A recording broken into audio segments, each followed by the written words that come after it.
सूरज यादव।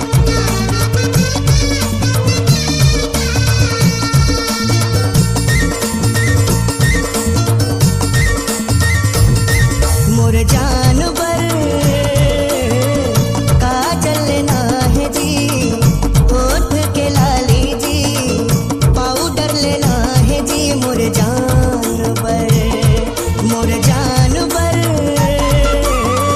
झुमका लेना है जी, नाक के नथनी जी, टिकली लेना है जी। मोर जानवर सवरेंगी रूप सादा ला सजा हूँ, सुंदर रूप ला दर्पण देखा हूँ, अप्सरा वाला बना हूँ जी। मोर जानवर, मोर जानवर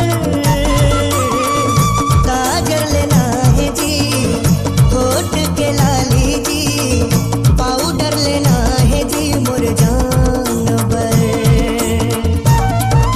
डीजे सूरज यादव।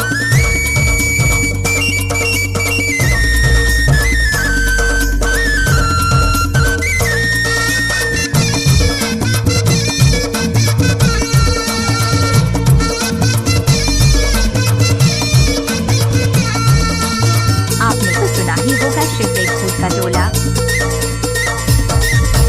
दिन रात वो हा घर के बोतामा, भूल के हवे जी सजना सवरना।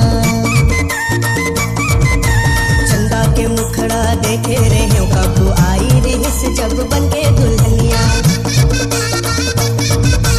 दिन रात वो हा घर के बोतामा, भूल के हवे जी सजना सवरना। चंदा के मुखड़ा देखे रहे कबू आई रिस जब बन के दुल्हनिया। कोमल कलाई में चूड़ी पहिरा के, बेनी में गजरा होकर सजा के, अपन संग में घुमाऊं जी।